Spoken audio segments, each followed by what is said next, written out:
4부 시작합니다. 오늘 4부 정면 인터뷰에서 만나볼 분 개혁신당의 천하람 원내대표입니다. 지금 스튜디오에 나와 계십니다. 안녕하세요. 네, 개혁신당 천하람입니다. 예, 이 4월 4일 날 선거할 거라고 우리 천 대표님은 예상을 하셨어요? 아니요, 저는 잘 예상 못했습니다. 법조인이 예상을 못하면 어떡해요? 저도 뭐 4월 18일 죄송합니다. 4월 18일 전에는 선거를 하겠지 했는데 이게 사실 조금 선거가 미뤄지면서 이 정도면 거의 4월 18일 직전에나 가능하지 않겠나 하는 생각을 했었는데 저는 4월 4일에 이렇게 기일을 잡은 것은 아무래도 인용 쪽에 조금 무게를 실을 수 있는 징조 아닌가 왜요? 생각이 됩니다. 왜요? 왜냐하면 지금 문영배 헌법재판소 소장 권한대행이죠. 예. 문영배 소장 권한대행 같은 경우에는 이번에 탄핵 심판을 인용할 것으로 많이 본인의 원래 어떤 뭐 진영적인 아니면 정치적인 입장이나 그런 면에서 예상이 되는 분입니다. 그래서 만약에 지금 국민의힘 일각에서 이야기하는 것처럼 4대 4로 갈려져 있어서 각 하나 기각을 선고해야 되는 상황이라면은 문영배 소장이 이렇게 4월 4일 빨리 잡지 않았을 것 같아요. 그러니까 4월 18일에 본인이 퇴임하기 전까지 끝까지 다른 헌법재판관들을 설득하려고 했을 것이다. 그런데 어쨌든 4월 4일에 선고기를 잡았다라는 거는 문영배 헌재 소장 권한대행이 생각했을 때 어느 정도 본인 플러스 국민들이 납득할 수 있는 방향으로 좀 뜻이 모아진 것 아닌가 저는 그렇게 추측합니다. 그래서 지금 천 대표님은 탄핵 소추단에 계셨었죠. 네, 지금도 그죠? 있죠. 지금도 있죠. 네, 금요일에도 같이 선거 보러 갈 예정입니다. 금요일 날. 네. 이야, 그거 경쟁률이 장난이 아니던데. 예, 몇천 대 1이에요. 그거 하느니 로또를 사는 게 나을 것 같더라고. 진짜 몇만 명의 국민들이 하셨는데 저는 3,500대 1입니다. 와. 저는 운이 좋은 건지 나쁜 건지 탄핵 소추도 아니라 추첨 없이 갈 수 있는데요. 근데 이런 3,500대 1 로또 같은 거는 대한민국 역사에 다시는 좀 없었으면 좋겠어요. 맞아요. 대통령 탄핵 심판을 보러 간다는 거는 저는 거기서 늘 이제 변론을 보면서도 굉장히 뭐라고 할까요? 서글프다고 해야 될까요? 그러니까 그런 일 때문에 이 자리에 있게 된 게 굉장히 슬프게 느껴진다. 네, 그리고 역사의 슬픈 현장이죠. 정말 사실. 슬픈 현장입니다. 이게 윤석열 대통령을 지지하든 안 하든 대한민국 대통령이 비상계엄을 일으켜서 헌재에 이렇게 재판을 받는다. 또 대통령직이 날아갈 위기에 있다라는 거는 민주주의의 비극입니다. 네. 자, 천 대표님. 네. 어떻게 예상하세요? 저는 인용될 거라고 생각합니다. 8대 0? 8대 0이 바람직하다고 생각하고요. 제가 8대 0이냐 아니냐 이렇게 그러니까 이게 그런 겁니다. 다 소설이에요 지금. 예, 정치 논리를 모르겠습니다. 100% 뺄 수 있는지 모르겠지만 이런 걸 빼고 법률적으로만 놓고 봤을 때 저는 8대 0이 되는 게 맞다라고 보고요. 또 헌법재판관들 같은 경우는 어쨌든 이게 역사에 영원히 남는 판결문, 결정문이 될 겁니다. 우리 아마 국가기록물법 이런 거에 보면 법원의 판결문하고 헌법재판소의 결정문은 대한민국 정부가 유지되는 한은 영구 보존하도록 하고 있습니다. 그러면 헌법재판관들 입장에서 봤을 때 정말 비상계엄의 절차와 내용 그다음에 군인을 국회에 보낸 것들 이런 것들을 쭉 종합해 봤을 때 정치적으로 이재명 대표를 별로 지지하지 않는다 하더라도 이거는 5년 10년 남는 게 아니고 정말 100년 200년 남는 결정문에 그런 정치적인 요소 때문에 이거를 기각이나 각하를 쓴다? 저는 그거는 우리 헌법재판관들이 쉽게 할 수 없는 일일 것이다. 저는 역사에 남을 만한 결정문이기 때문에 다들 지금의 정치 상황에서는 약간은 더 벗어나서 이런 선례를 그러니까 비상계엄 프리패스를 어떤 결정으로 선례를 남겨도 되느냐. 저는 이 부분을 살펴줄 거라고 믿습니다. 그 정도는 우리나라 헌법재판관들이 그 정도 수준은 될 겁니다. 제가 생각했을 때. 근데 윤석열 대통령이 탄핵 선고 거기 갈까요? 탄핵 심판 저는 선고? 안 오실 것 같습니다. 왜요? 어떻게 될지 모르지만 지금 이제 국민의힘이나 용산의 대통령실에서는 대통령 복귀 시나리오를 준비하고 있다 이런 얘기들이 나오긴 하는데 아무리 좋게 쳐줘도 그분들도 100% 기각되거나 각하될 거라고 생각은 안 할 겁니다.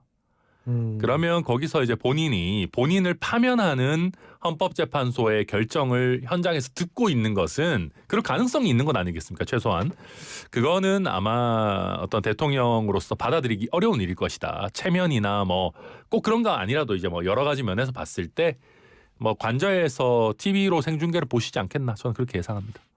그러니까 윤석열 대통령 본인을 포함한 윤석열 대통령 측도 뭐 이건 당연히 기각이나 인용이 될 것이다라고 그러니까 100% 생각하지. 이길 거라고 예상 생각하지 못 할 겁니다 절대로. 예. 그러니까 어. 뭐 예를 들면 국민의힘에서도 얘기하는 게 그런 거잖아요. 4대 4일 것이다. 뭐 8대 0 기각이나 8대 0 각하 이런 얘기 못 하잖아요. 왜냐하면 본인들도 봐도 그 막 말도 안 되는 포고령 해서 뭐 국회 정치활동 금지하고 뭐 무슨 전공의들 처단한다 그러고 이게 뭐 군대를 막 보내고 중앙선관위에다가 무력 뭐 군인들 보내고 이게 말이 안 된다는 걸 본인들도 알거든요. 그렇기 때문에 대통령도 이게 100% 이길 거라는 승산을 뭐 가지기 어렵고 안 나올 겁니다. 그래서. 네. 그 지금 이제 시나리오별로 좀 여쭤보려고 하는데, 네. 자 지금 제가 제일 걱정하는 거, 저는 뭐 사회의 지도층 인사도 아니고 아무것도 아니지만 내가 제일 걱정하는 거는 뭐냐면 이 선고 이후에 있어서의 사회적 혼란도를 저는 개인적으로 되게 걱정을 합니다. 네. 자 일단 인용과 기각 혹은 가까이 이 두 가지 경우를 놓고 봤을 때 네. 사회적 혼란도가 어디가 더 심할 거, 어느 경우가 더 심할 거라고 보십니까? 우선 이제 우리 신율 교수님 정도면 사회 지도층이라는 것부터 팩트부터 일단 바로 잡고요. 그 다음에 저는 기각이나 각하가 되는 경우가 더 혼란이 심할 거라고 생각합니다.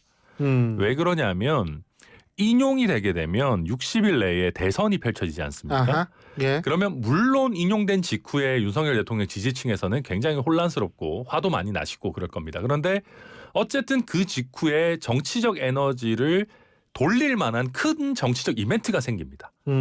그러면 윤석열 대통령 지지층 같은 경우도 국민의힘 경선이라고 하는 어떻게 보면 새로운 에너지를 쓸 만한 공간이 생겨요. 거기서 뭐 김문수 장관을 뭐 지지를 하든 뭐 쉽게 얘기해서 탄핵 반대파의 힘을 실어주든 이런 식으로 정치적 에너지가 흘러갈 공간이 생기는데 이게 기각이나 각하가 돼버리면 윤석열 대통령이 그냥 복귀하는 건 아니겠습니까?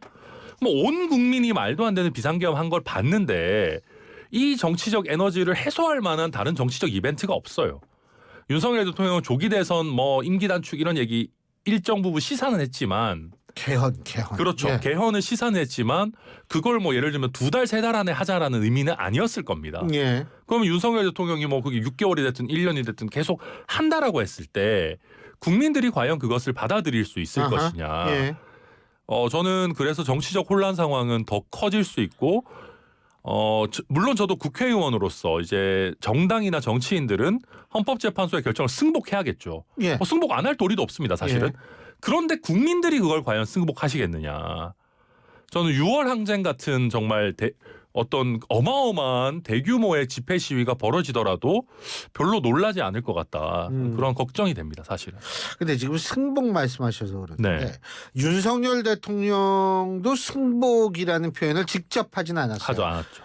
그리고 이재명 대표는 승복이라는 얘기를 어떤 유튜브인가 거기 나가서 좀 이렇게 얘기를 하긴 했는데 오늘 같은 경우에는 뭐냐면 승복은 윤석열 대통령이 하는 것 이렇게 얘기를 했단 말이에요. 네. 이걸 어떻게 받아들여야 되는지 모르겠어요. 어떻게 보십니까? 근데 이게 저도 그렇습니다. 이게 어떻게 그 상황이 펼쳐질지 모르는 상황에서 정치인들이 국민들을 더 부추기는 발언을 하는 건 조심해야 됩니다. 저도 되게 조심스럽습니다. 그러나 저는 기본적으로는 그런 생각은 가지고 있습니다. 비상계엄을 누가 하라고 한 게 아니잖아요. 그러니까 윤석열 대통령이 가해자라는 거는 저는 명확합니다. 그리고 문제를 일으킨 가해자가 승복을 더 적극적으로 해야 되는 위치에 있다라는 거는 전 공감하기 때문에 저는 당연히 윤석열 대통령이 적극적으로 승복 선언해야 된다라고 보고요. 다만 야당들 입장에서도 이걸 뭐 그렇다고 해서 우리는 승복 안 하고 뭐 박홍근 뭐 의원이 얘기하시는 것처럼 불복하고 막 뭐 싸울 거다 이런 얘기를 지금부터 하는 거는 저는 조금 조심스럽게 접근해야 된다. 신중해야 된다. 그 정도로 보고 있습니다. 윤석열 대통령은 왜 승복한다라는 얘기를 아직도 안 할까요? 질 것 같아서 안 하는 거 아니겠습니까? 아니 근데 네.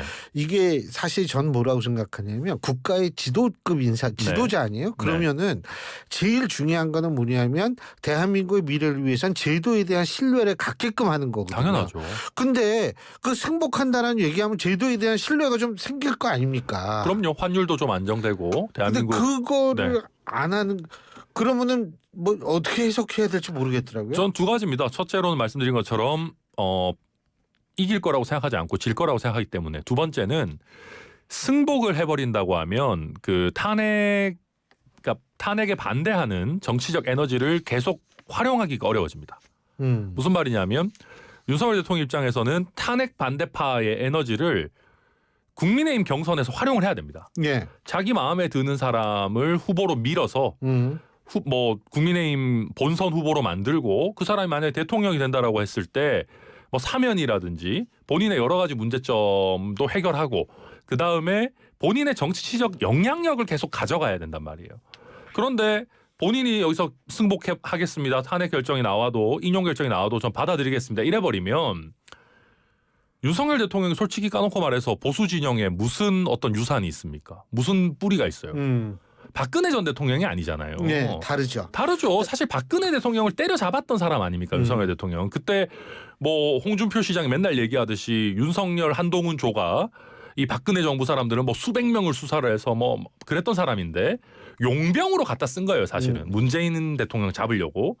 근데 그랬던 사람이 이제 와서 나는 탄핵 인용돼도 뭐 승복하겠습니다. 헌재 결정 받아드리겠습니다. 이래버리면 탄핵 반대하는 약간 그 강성 보수 진영에서 윤석열 대통령을 계속해서 추앙해야 되는 이유 자체가 없어집니다.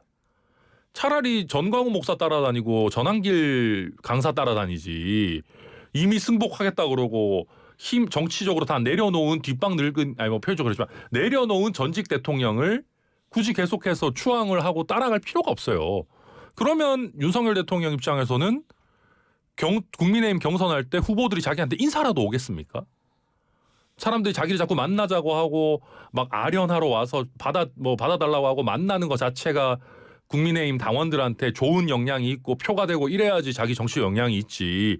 나 승복할게요 하고 젠틀하게 빠져버리면 안 되거든요. 그래서 저는 이 말을 하면서도 저는 굉장히 비극적이라고 생각하는 게 제가 지금 한 얘기를 한 단어로 얘기하면 국익보다 내 정치적 이익을 우선하고 있는 겁니다. 윤석열 대통령께서 국익을 더 우선했다면은 환율도 이렇게 안 좋고 자영업 경기 뭐 외교안보 위기 상황에서 맞아요. 나는 대한민국의 시스템 법치주의 무조건 존중한다. 난 한평생 법조인이었고 그렇게 해서 외국의 투자자분들도 대한민국 신뢰해라. 그게 제일 세게 얘기가 나와야 되는데 그게 아니고 지금 정치적으로 내 영향력을 어떻게 유지할까 생각하고 계신 것 같습니다. 천 대표님, 네. 그러면은 국민의힘 일각에서 나오는 게 많이 인용이 된다 하더라도 이른바 상황 정치, 네. 혹은 사저 정치 이런 표현을 하면서 윤석열 대통령 뭐 영향력 이런 얘기를 하는데 그거는 가능하지 않다라고 보시는 거네요, 그죠? 아니 저는 일정 부분은 가능할 거라고 보입니다. 일정 부분이라는 게 어떤 그러니까 부분? 무슨 얘기냐면 지금 이제 리그가 여러 개가 있지 않습니까? 예. 대선 후보 리그가 있는 것이고 향후 당권 주자 리그가 있는 것 같습니다. 예. 지금 뭐 윤상현 의원, 김기현 전 대표, 나경원 전 대표 이런 분들은 아마도 당권 주자 리그를 노리지 않으시겠나 싶은데 윤석열 대통령이 아마 탄핵에 바로 승복을 하지 않고 약간 애매모호한 입장을 가지면서 계속 탄핵 반대 집회 같은 데 막 나가서 지지자들을 묶어 놓는다라고 하면 국민의힘 내부에는 영향력이 있죠. 하지만 대권 레이스에는 영향 못 주나. 대권 레이스의 본선에서는 마이너스겠지만 지금 국민의힘 대권 주자들도 일단은 경선에서 이겨야 본선에 나가는 거 아니겠습니까? 게다가 경선 기간이 짧아요. 만약 60일 내에 3주 정도 된다라고 하면은 그때는 야 이거 본선 경쟁력 중도층은 나중에 생각하더라도 일단 되고 보자. 일단은 후보 되고 보자라고 하면은 뭐 약간 중도적으로 표방하시는 후보들도 일단 윤석열 대통령 만나야 되는 거 아닌가 고민 엄청 할 겁니다. 저는 뭐 김문수 장관 이런 분들 당연히 만날 거라고 보고요.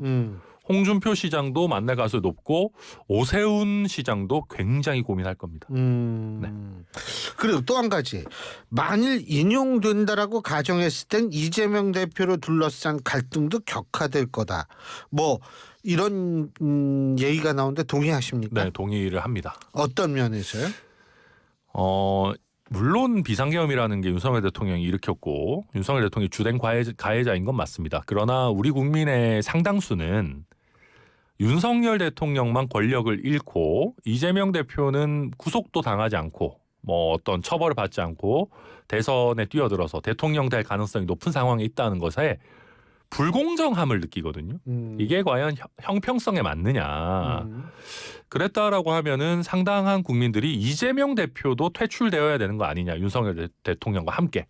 예를 들면 우리가 윤석열, 이재명 두 분을 뭐 역대 최악의 대선 후보 뭐 적대적 공생관계 이런 얘기를 하는데 한쪽이 붕괴된다면 다른 쪽도 붕괴되어야 되는 건 아니냐라는 생각들이 굉장히 클 겁니다. 그렇게 되고 윤석열 대통령이 퇴장되고 나면 지금까지는 윤석열 포비아가 조금 더 크지만 이제 인용이 돼서 대통령이 상실하면 이재명 포비아가 오히려 더 크게 메인 포비아가 될 겁니다. 이재명 대표를 지지하지 않는 국민들 사이에서는요. 그렇게 되면 이게 과연 맞는 거냐.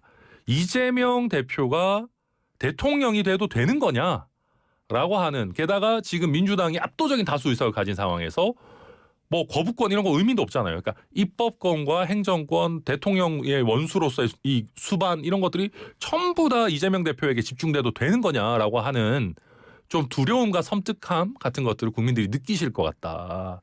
저는 그렇게 예상합니다. 지금 그 말씀하시니까 3월 25일부터 27일까지 전국 18세 이상 1000명을 대상으로 한 전화 면접 조사입니다. 한국갤럽 자체 정례 여론조사고요. 자세한 내용은 중앙선거 여론조사심의위원회 홈페이지를 참조하시면 되시는 여론조사를 보면, 자, 이재명 대표가 34%, 김문수 장관이 8%, 한동훈 전 대표 5%, 오세훈, 홍준표 두 시장 3%씩, 안철수 의원 1%가 나왔는데 네. 제가 여쭤볼게. 이재명 대표의 34, 모름 무응답이 37%예요. 자, 그러면 이 34%가 좀 더 떨어질 거라고 보세요? 이 인용이 되면? 저는 떨어지지는 않을 수 있지만 박스권에 갇혀 있을 거라고 봅니다. 더 올라가진 않을 네, 것이다. 이재명 대표가 지금 그러니까 이 정도 상황이고 탄핵 찬성, 탄핵 반대 여론이 어느 정도 이제 갈려져 있는 상황이라면 탄핵 찬성이 지금 60%입니다. 그렇죠. 이런 조사에서. 그리고 예. 저희 개혁신당이나 뭐 조국혁신당이나 다른 당도 열심히 하고 있지만 어쨌든 탄핵을 가장 앞장서서 추진하고 있는 거는 제1야당인 더불어민주당입니다. 예.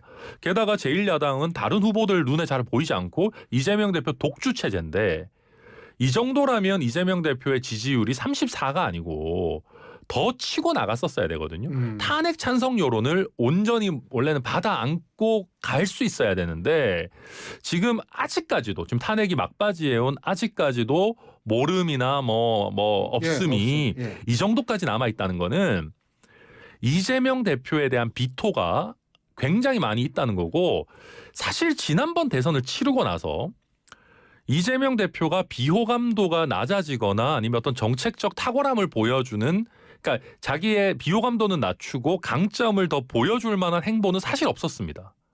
오히려 당을 더 세게 장악을 했고 사법 리스크라고 하는 거는 더 뚜렷하게 드러났습니다. 이번에 물론 공직선거법 항소심 무죄 나왔지만 그 외에 뭐 대북 송금이 됐든, 아니, 대북 송금이 아니죠. 그 쌍방울 예. 그게 됐든 여러 자기 주변의 사람들이 유죄가 계속해서 쌓이는 그런 과정들을 겪어왔단 말입니다. 게다가 민주당이 지금 압도적인 다수당인 상황이다 보니까 이거 이재명 대표 대통령 되면 안 될 것 같은데, 이런 국민들이 탄핵의 막바지 국면까지 와서도 야 이거 이재명 대표 안 될 것 같아.